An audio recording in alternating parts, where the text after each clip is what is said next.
So hello and welcome guys, कैसे हो आप सभी का हमारे YouTube channel learn with concept में स्वागत है। तो पिछले वीडियो में हमने देखा कि हमने पमंग बना लिया, पमंग की संरचना के बारे में पढ़ लिया, हमने पुष्प की संरचना के बारे में पढ़ लिया। तो आज हम परागकण की संरचना के बारे में पढ़ेंगे कि परागकण की संरचना में आखिर होता क्या है। तो देखिए गाइस, हमने पिछले पार्ट, यदि आपने किसी ने भी पिछले पार्ट को नहीं देखा है तो आप उसे जाकर हमारे चैनल में जाकर देख सकते हो। तो हमने पिछले पार्ट में देखा कि परागकण की एक लेयर होती है, यानी परागकण के ऊपर एक लेयर होती है जिसको हम एंडोथीसियम कहते हैं, जो एपिडर्मिस के बाद में नीचे की ओर आती है, उसे एंडोथीसियम कहते हैं। तो जब उस एंडोथीसियम में क्या है कि जब उसमें जल की हानि होती है तो उसमें इंटरसेलुलर स्पेस अधिक बढ़ जाता है, जिससे एपिडर्मिस में अंदर की ओर क्या होता है, झुकाव उत्पन्न हो जाता है। जैसे कि आप मैं दिखा सकता हूँ इधर, शायद ये जो इसके ऊपर मिडिल लेयर होती है एक, और इसके ऊपर एंडोडर्मिस, इसमें क्या होता है, बाह्य आवरण। ये जो एंडोथीसियम या फिर अंतःस्थिसियम है, इसमें क्या होता है, जल की हानि होती है जिससे इंटरसेलुलर स्पेस बढ़ जाता है और एपिडर्मिस पर अंदर की ओर झुकाव उत्पन्न हो जाता है। यानी कि जो इसके ऊपर एपिडर्मिस होती है उसमें क्या होता है, अंदर की ओर झुकाव उत्पन्न हो जाता है, कुछ ऐसे अंदर की ओर झुकाव उत्पन्न हो जाता है इसमें। और जिससे एपिडर्मिस क्या होता है, टूट जाती है, जिससे एपिडर्मिस टूट जाती है और परागकणों को मुक्त कर देती है। और इसी प्रक्रिया को लघु बीजाणु को फटना, लघु बीजाणु धानी का फटना या परागकोश का स्फुटन कहते हैं। तो देखिए, अब आपको ये बात समझ में आ जाएगी कि लघु बीजाणु के फटने पर या लघु बीजाणु धानी के फटने पर सर्वप्रथम परागकण चतुष्टय यानी कि 4 परागकण मुक्त हुए। यानी कि आप मेरे कहने का मतलब समझिए कि जब परागकोश फटा था तो चारों कोनों में 4-4 लघु बीजाणु पड़े हुए थे, यानी कि वही परागकोश बनते हैं। आगे जाके आपको पता हो तो ये चारों के चारों परागकोश क्या हुआ, ये स्फुटित हो चुका था ये परागकोश। तो ये चारों बाहर निकले तो ग्रुप में निकले थे, इसके बाद ये अलग अलग हो जाते हैं। अब परागकण यानी कि किसी एक को ले पर्टिकुलरली तो एक के ऊपर बाह्य चोल होता है, एक तो एक अंतःचोल होता है। इसमें देखिए आप डायग्राम में, ये बाह्य चोल है, ये क्या है, ये बाह्य चोल, ये बाहर, और ये अंदर है, ये अंतःचोल है। तो और क्या है इसमें, और कुछ नहीं लग रहा। यानी कि जो बाह्य चोल है इसमें जलन छिद्र होते हैं। देखो, एक ये रहा, एक ये रहा, एक ये रहा, ये जनन छिद्र होते हैं जिससे आगे जाके परागनालिका बाहर निकलती है। स्पोरोपोलिन क्या होता है, बाह्य चोल में स्पोरोपोलिन पाया जाता है, जिसके कारण परागकण उच्च ताप सुदृढ़, यानी कि ये जो बाह्य चोल है इसमें स्पोरोपोलिन इसलिए पाया जाता है ताकि परागकण की रक्षा हो सके। ये परागकण कहीं भी, यानी कि अपने को परागकण को अनुकूल बनाता है परिस्थितियों के लिए, और कुछ काम नहीं है इसका। देख लो, आप पढ़ के देख लो चाहे, जिसके कारण परागकण उच्च ताप सुदृढ़ अम्लों एवं क्षारों के सम्मुख टिका रह सकता है। इसके कारण इसमें प्रतिरोध क्षमता, यानी कि एक काम हो रहा है, ये परागकण के जीवन काल को बढ़ा देता है इस पोलिन। ओके, अब चलते हैं नेक्स्ट पार्ट की ओर। तो आप इसकी संरचना को समझ ही गए कि ये क्या है, ये है जो बाह्यचोल, ये जनन केंद्र यानी जनन छिद्र, और ये है जो ये अंतःचोल है, ये रिक्ति, इसमें एक रिक्तिका और होती है, हाँ अंदर की ओर एक रिक्तिका होती है, और एक केंद्रक होता है, ये एक एन केंद्रक, सूत्री केंद्रक होता है इसमें। अब देखिए, हम इस तरीके से जायांग, गुरुबीजाणु धानी और गुरुबीजाणु जनन के बारे में पढ़ते हैं ना। तो जायांग पुष्प का स्त्री जनन भाग होता है, यानी कि जायांग होता है पुष्प का मादा जननांग होता है। इसके 3 भाग होते हैं, अंडाशय, वर्तिका और वर्तिकाग्र। अंडाशय के 3 यानी कि सॉरी इस तरीके से के 3 भाग होते हैं, अंडाशय, वर्तिका और वर्तिकाग्र।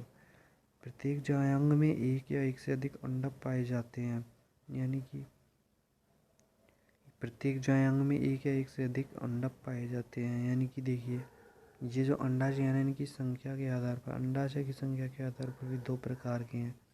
एक तो होता है एक अंडक, यदि किसी पादप में एक ही अंडाशय है तो उसे एक अंडक ही कहते हैं। या फिर इस तरीके से में एक अंडाशय होता है तो उसे एक अंडक भी कहते हैं। और यदि किसी तरीके से में एक से अधिक अंडाशय होते हैं तो उसे बहुअंडक भी कहते हैं। और ये बहुअंडाभि की एक कंडीशन है कि यदि अंडाशय अलग अलग होते हैं यानी संयुक्त नहीं होते हैं तो उसे वियुक्त अंडाभि कहते हैं, और यदि अंडाशय चिपके होते हैं तो उसे युक्त अंडाभि कहते हैं।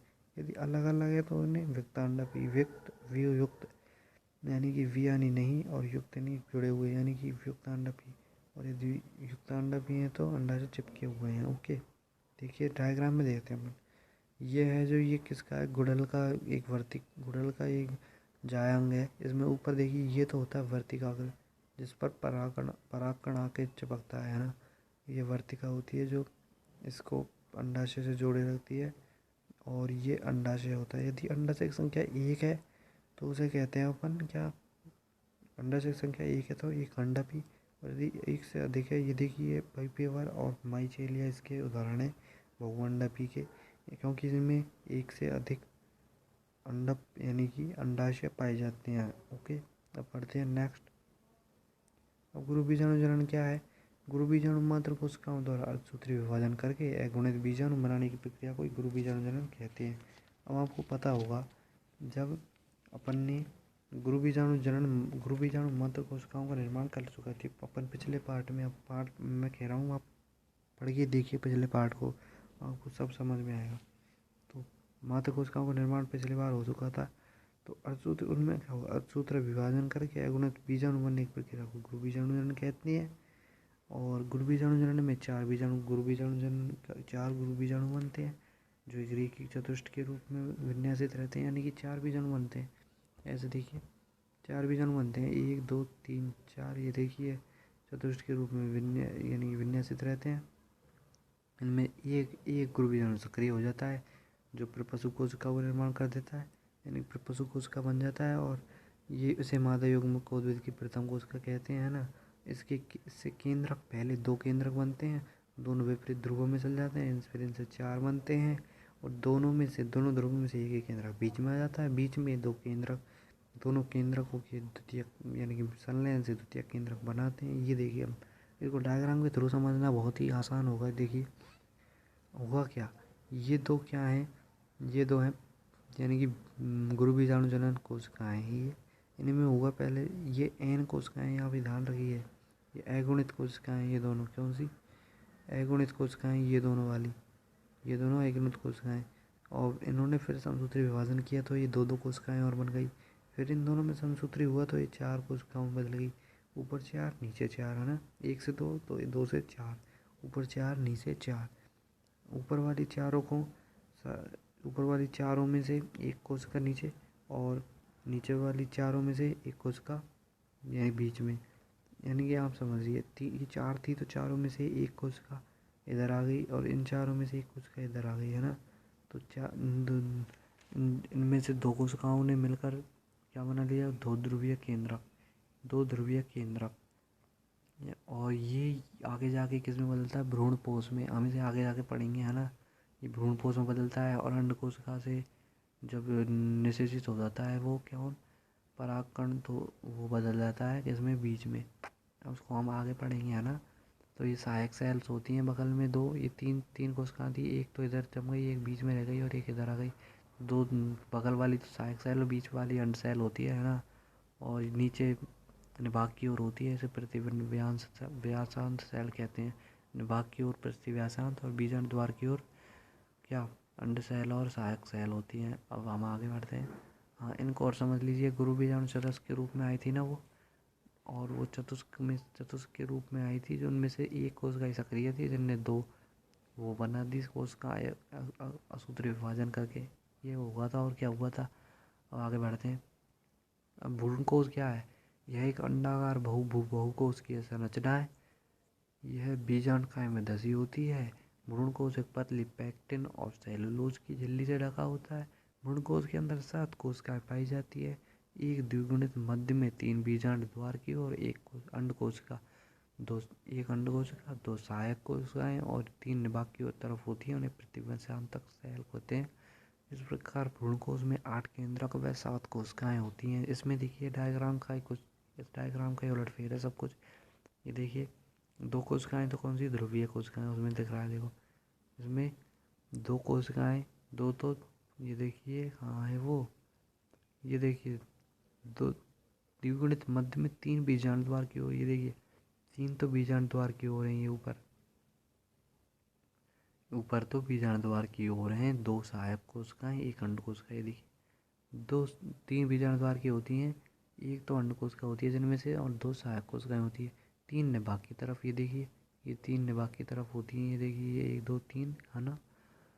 और बीच में देखिए, बीच में एक मध्य में द्विगुणित मध्य में होती है, यानी कि द्विगुणित हो गई, 2n सेल है, 2 ध्रुवीय केंद्रक है, यानी कि इसमें 2 केंद्रक है और 1 कोशिका मानी जाएगी है, लेकिन इसमें केंद्रक कितने हैं? 2। तो अब ये कहना क्या चाह रहा है, देखिए ये अंडाकार भ्रूण बहुकोशिकीय संरचना है, या बीजांडकाय में धसी होती है, यानी कि बीजांडकाय होता है इसके ऊपर, बीजांडकाय अध्यावरण वगैरह पाए जाते हैं, है ना। बीजांडकाय में धसी होती है, भ्रूणकोश पतली प्राइक्टिन और सेलुलोज की झिल्ली से ढका होता है। ये तरह से पढ़ने की बात है। भ्रूणकोश में के अंदर 7 कोशिकाएं पाई जाती हैं, ये देखिए 7 कोशिकाएं पाई जाती है, 3 कोशिकाएं ऊपर, 2 सहायक, 1 अंड कोशिका, 3 प्रतिमुखी या प्रतिव्यासांत सेल नीचे, और 1 कोशिका, ये 1 कोशिका मानी जाएगी, 1 कोशिका 2 केंद्रक, 1 कोशिका 2 केंद्रक माने जाएंगे। तो 2 तो सहायक कोशिका ऊपर और 1 अंड कोशिका ऊपर, और 2 1 कोशिका नीचे बीच में, यानी कि, और 3 सेल्स प्रतिव्यासांत सेल। तो कितनी सेल हो गई? 7 सेल्स, और 8 केंद्रक हो गए, 2 केंद्रक इसके माने जाएंगे, और 3 केंद्रक ऊपर नीचे। ओके, और क्या है? बस हो गया।